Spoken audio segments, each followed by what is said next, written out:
आजकाल खूप जास्त ट्रेंड चालू आहे meal planning, meal planning, meal planning. म्हणजे संपूर्ण आठवडाभराची तयारी संडेच्या आणि तर सुट्टीच्या दिवशी करून ठेवायची आणि संपूर्ण आठवडाभर तोच रुटीन फॉलो करायचा. पण माझ्या केसमध्ये ना हे मील प्लॅनिंग वगैरे काहीच काम करत नाही. बऱ्याच वेळेला माझ्याकडून पदार्थ खराब होऊन जातात आणि मग तो रुटीन फॉलोच होत नाही. आता मला हे पण माहिती आहे की मील प्लॅनिंग केली तर आपला वेळ वाचतो, आपली धावपळ होत नाही आणि त्या अकॉर्डिंग आपण डाएट घेत असतो. पण माझ्या केसमध्ये हे अजिबात होत नाही. माझ्याकडून पदार्थ खराब होऊन जातात, मी तुम्हाला सांगितलं तसं. पण सकाळ जशी मला पीसफुल करायची असेल ना तर ती माझ्याकडून 100% होते.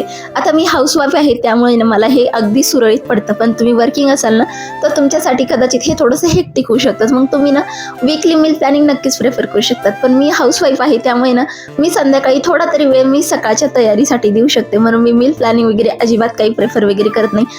काय मेन्यू बनवायचा आहे, काय मला आठवडाभर मुलाच्या टिफिनमध्ये द्यायचं आहे हे मी संडेच्या दिवशी किंवा सुट्टीच्या दिवशी डिसाईड करते आणि त्या अकॉर्डिंग मी तयारी करत असते. सपोज उद्याच्या दिवशी मला जर हे द्यायचं आहे, सपोज इडली द्यायची आहे तर त्याची तयारी मी आदल्या दिवशीपासून करते. जेवढे काही शक्य असतील ज्याची तयारी मी रात्री करून ठेवते. पण जे काही अशा फ्रेश बनवण्यासारख्या वस्तू असतात मी ज्या वेळेसच वरून घेते, ज्यावेळेस मला गरज असेल त्यावेळेस. आणि हा फॉर्म्युला सुद्धा आहे ना बऱ्यापैकी वर्क करतो बरं का. अगदी आपल्याला खूप जास्त हेक्टिक किंवा धावपळ होत नाही जर तुम्ही ना प्लॅन करून ठेवला ना.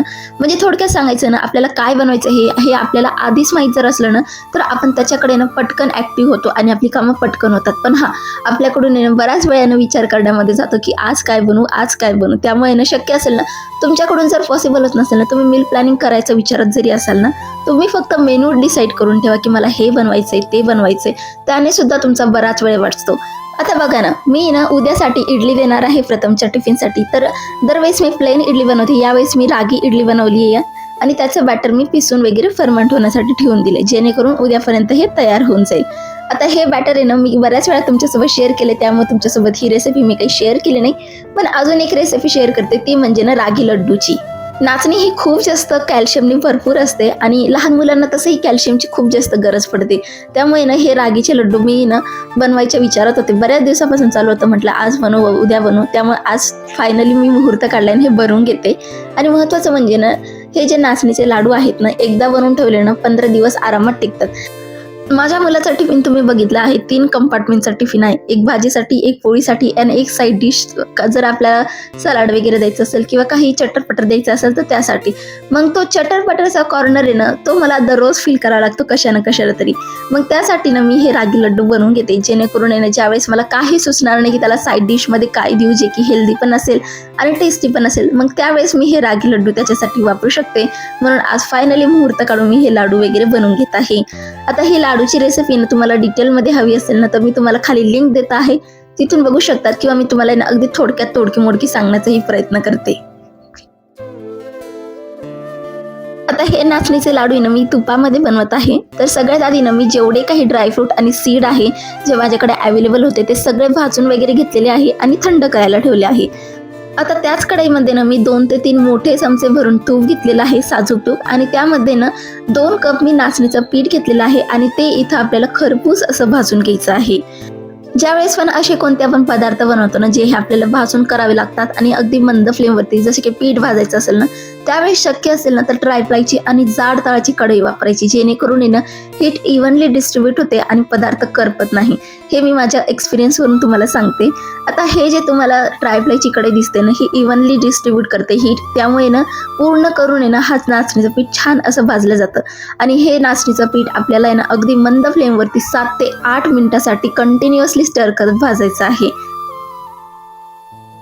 आता 8 मिनिटं झालेली आहे. हे खूप छान असं सुगंध दरवळायला लागलं होतं आणि कढईने ना स्वतःहूनच हे पीठ आता सोडले. आता तुम्ही बघितलं असेल सुरुवातीला ज्यावेळेस मी पीठ टाकलं होतं हे कढईला चिटकत होतं, पण जसं जसं हे भाजत गेलं ना तसं तसं छान असं हे कढई सोडायला लागलं होतं आणि सुगंध सुद्धा दरवळायला लागलं होतं. महत्त्वाचं म्हणजे ना हे पीठ आपल्याला अगदी मंद फ्लेमवरती 8 ते 9 मिनिटासाठी खरपूस असं भाजून घ्यायचं आहे.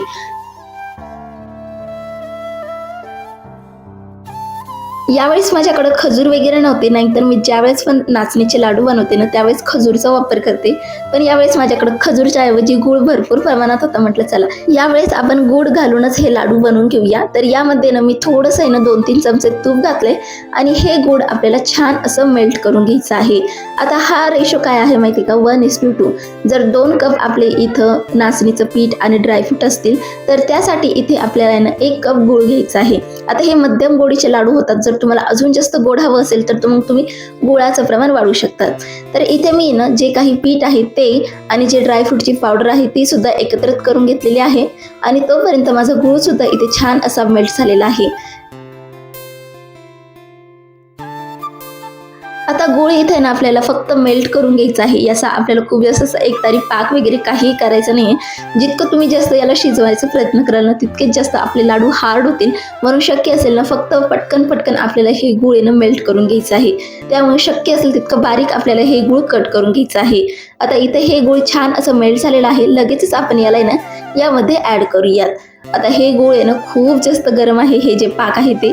त्यामुळे ना शक्य असेल ना तर हे आपल्याला आहे ना चमच्याच्या किंवा उलटण्याच्या सहाय्याने छान असं एकजीव करून घ्यायचं आहे.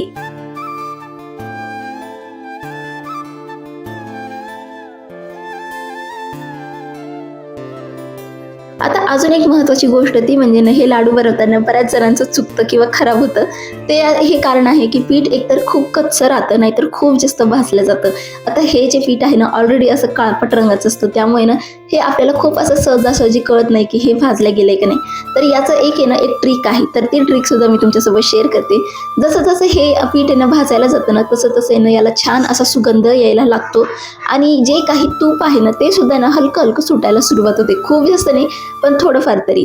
तुम्ही बघितलं असेल कढई ती स्वतःहूनच सोडून देते. तशा पद्धतीने आपल्याला कळेल की आपलं पीठ भाजलंय का नाही. आणि सगळ्यात महत्त्वाचं पीठ आपल्याला अगदी मंद फ्लेमवरतीच खरपूस भाजायचं, नाहीतर मग ना पीठ हे कच्चं राहतं आणि लाडू ही चवीला छान लागत नाही. म्हणून शक्य असेल ना या छोट्या छोट्या टिप तुम्ही लाडू बनवताना नक्कीच फॉलो करा. आता हे सगळ्यात जास्त अवघड लाडू आहे. कशावरून? कारण की हे लाडू ना अगदी गरम गरमच आपल्याला वळवून घ्यावे लागतात. थंड झाल्यानंतर आपल्याला थोडेफार एक्स्ट्राचे कुटाणे करावे लागतात. आता मी एकटी आहे करायला, त्यामुळे ना कितीही प्रयत्न केला तरी माझ्याकडून हे पटकन होणार नाही आणि गरम गरम करण्याच्या चक्करमध्ये बघा माझ्या हाताला किती जास्त चटके बसलेले आहे. ते म्हणतात ना आधी हाताला चटके मग मिळते भाकर, ते इथे मात्र ना 100% लागू होतं.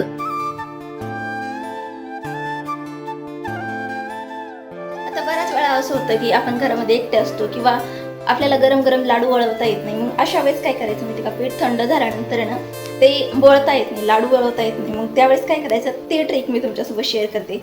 आता माझे ना अगदी थोडेफार लाडू इथं बनवून तयार झाले आणि बरेचसे लाडू तसेच पडले कारण की पीठच खूप गरम होतं आणि एवढं गरम पीठ मला सोसा होतच नव्हतं. त्यामुळे मग ते तसंच पडलं आणि मग आता थंड झाल्यानंतर मला त्याचे लाडूच वळवता येत नाही.